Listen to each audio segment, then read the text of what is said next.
True Eyes machine.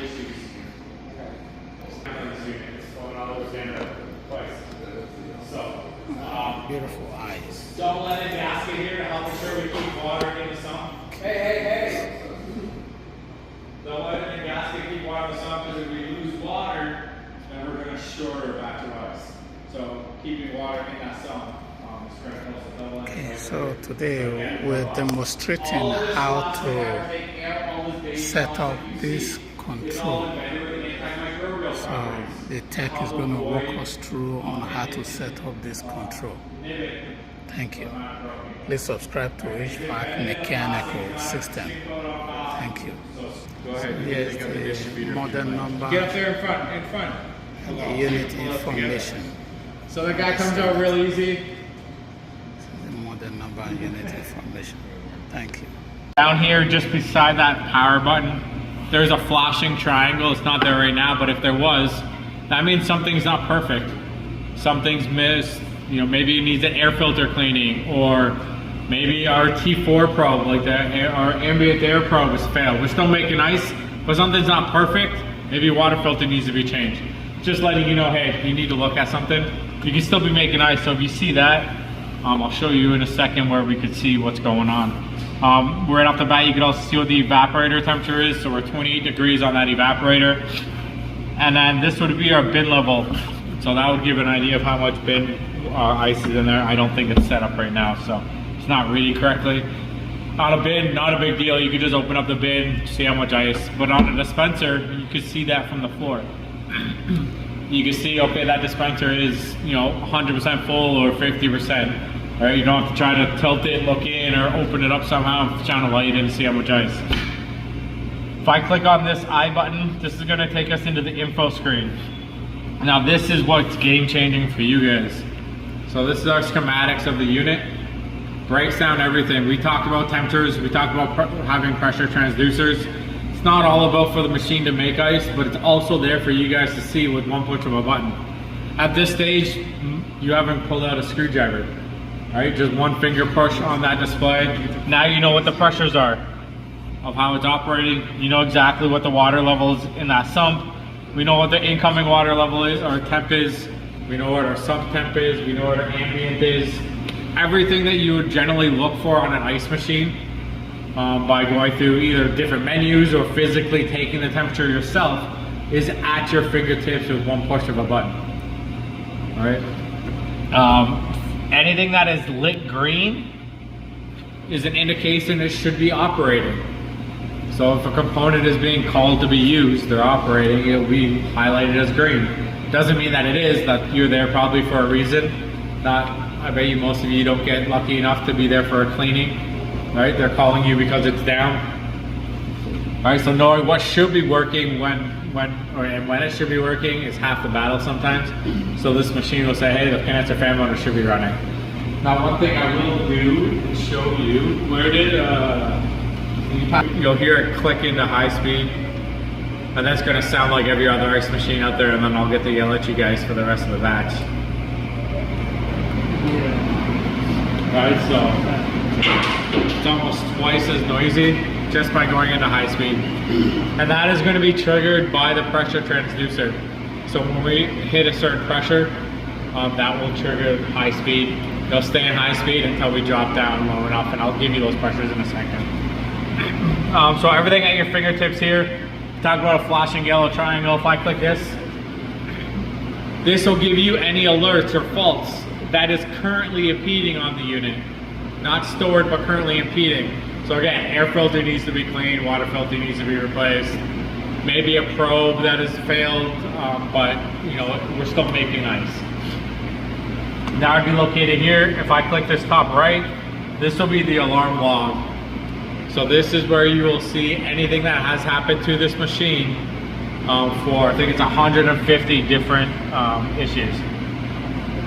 Right, and it could be anything. It could be, it could be someone shut the water off, right? Maybe, like I said, it's in a closet, so you had a high ambient alarm. Maybe it's at a golf course, right? At one of the shacks, the whatever temple or something. right? Super hot day, it went off on ambient or hot water coming in. With this machine, it will store and save that for you. You know, one thing I like to bring up, you know, mixing valves bleeding through. Mixing valve bleeds through, you get hot water. Staff comes in, they start working, kitchen, you know, management comes in, I got no ice, they call you guys, hey, I got no ice, you show up and make your ice fine. Your timing's good, pressures are good, everything's good. You know, I don't know what's going on, you scratch your head, you say, hey, give me a call if it happens again, you leave, you don't know. You assume, right, off of expertise and skills, right, you assume what might have happened, but no concrete proof. This machine would tell you at 11 o'clock at night, my T2 probe went above, you know, 130, shut down. You know, at 6 o'clock in the morning, it went below 130 and started making ice again, right? Or you'd see the alert maybe 5 or 6 times at night as the room cooled and then heated back up again. But now you have concrete proof, hey, you had hot ambient, right? Staff will always say, we never shut that door. There's a door on this room, but everyone knows they can't shut it, right? Except for that one day. And now you know for sure that someone had to, right? Or maybe it's in a hotel or an office building, they shut the water off to do some plumbing middle of the night. Didn't tell anyone because it's not really good to repeat on anybody. Come in, no ice in the bin, right? This machine would tell you, hey, I lost water, I couldn't fill at, you know, 11 o'clock at night, at 4 in the morning, I was able to fill again. Right, now you have concrete proof, you're not scratching your head, you leave the job site confident on what's going on, and then, you know, concrete proof for the customer to know exactly what's going on and that it's there or. But the nice thing, I don't know if you guys know, you see, we give a start and an end time, so that's big, right? We can know when it started, exactly when it ended. If I hit this right arrow, this is going to be more info screen as well.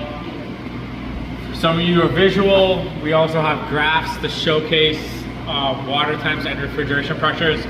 So you can see that peak on the red. That's because I blocked off the condenser fan motor, right? And then this gives me the ability, I can scroll back for the last, 70 minutes. So maybe you showing up on site, you know, one of the largest struggles on ice is you're sitting and watching it. What's worse than watching water boil? It's trying to watch ice freeze and see if it's gonna make ice. At least water boil, you know it's gonna boil sooner or later, right? With this, you could go back to the last 70 minutes. You show up on site, you're trying to figure out what's going on. With a push of a button, okay, I can see what the temperatures and pressures have been for the last 70 minutes.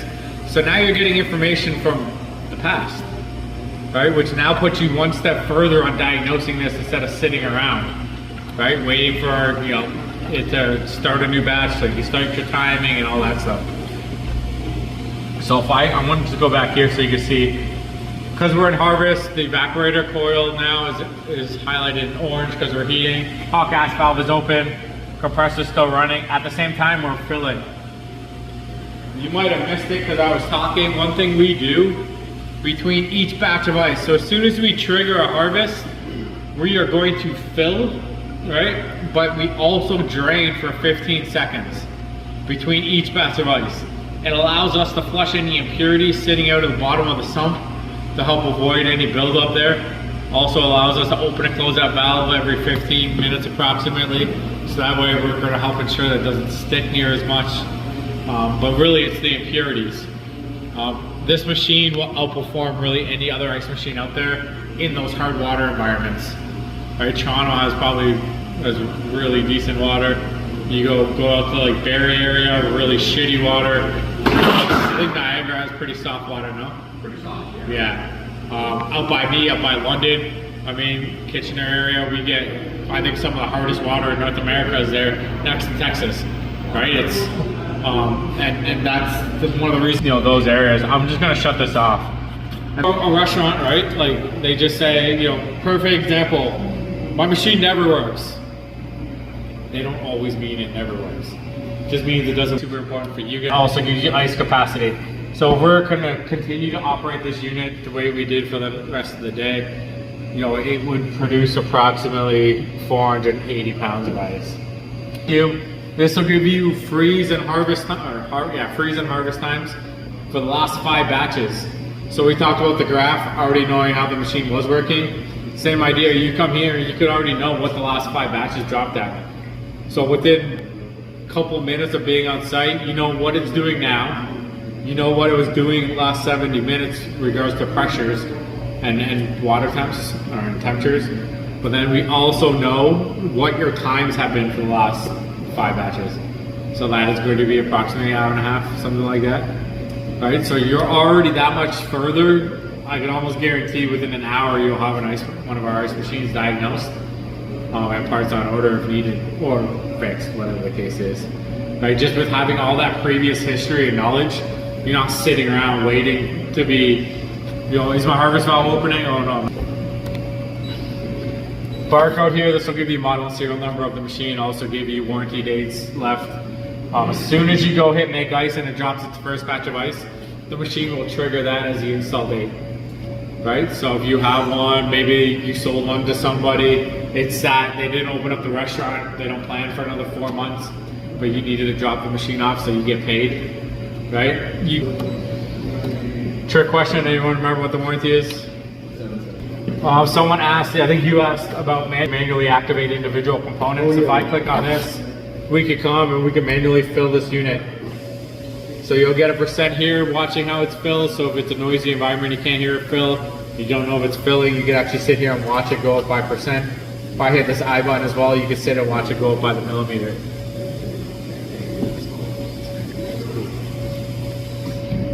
Same thing, if I wanted to sit and watch it drain, you could watch it go down. Maybe you can't hear it draining because of whatever reason.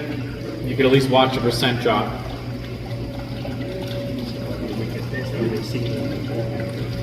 Circulation pump. We do not want to run that water pump dry, so we're going to fill first. We're going to fill first, then we turn on that circulation pump.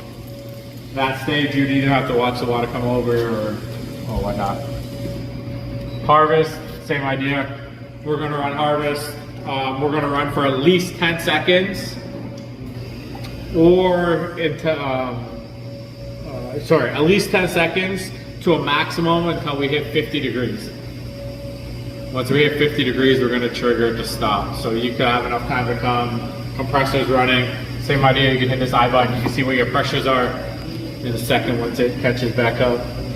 There you go. So you can see where your pressures are, see if the, what's energized and whatnot. Now if I hit the right arrow here, this is where you can check your individual speeds. So you can check that low, high, and reverse if you wanted to. Or if you have access, you just pull the red wire off the board, ground it, and see if it goes at a high speed. But it's a lot easier up here. If I click this gear, I'm not really going to go into everything to save a little bit of time. We do have an ability for scheduling. So maybe it's a restaurant that's only open on weekends, Thursday to Sunday. You can have this set to stop making ice Sunday night. Here, this is going to be ice thickness. Someone has been fooling around with it, probably the last training I did. It's a little ambiguous. There's no chart to say if you want X amount of thickness, go to this number. But what it is ice thickness. So we're adjusting how much water we're using ever so slightly to adjust what that thickness is. Ultimately, we're aiming for 1/8, but I mean, the ice is breaking when it's falling in, so it's, we're in a good spot. And now you have to watch it make a couple batches and see. I'll show you 1 second. So if I hit this gear, this is going to be some counters. So when you clean the evaporator, you reset it. When you do a filter replacement, you reset it. But the answer, okay, that display here slides to the left, it pops out. If you ever have to do a software update, there's a USB that plugs in here, and there's a USB separate software to plug into the board. Turn the power off, turn it back on. We have instructions, I can send it. We haven't had anything major. It's just small tweaks on any of the changes that we've made. Now, if you ever have to replace that, you can just pull this cable off, replace the display, slide it back in. Is that paid part of the door, or is that free? 1 second. Is it on the software that you have? So this was the most recent software. It comes with preset options you could choose from. And it'll be significantly easier for me to show you on the display instead of all these eyes trying to look on a small 4.3 inch display. That's what it said, right? I think. Yeah, 4.3, 4.7. It shows a lot easier on the PDF, on the slideshow, sorry. But it has pre options that you can choose: tall, sharpen, this hotel dispenser, countertop dispenser, and custom. So you can go and adjust everything to whatever you want. Just want to see the evaporator. Okay, so please subscribe to HVAC Mechanical System, and we'll keep you updated. Thanks for watching.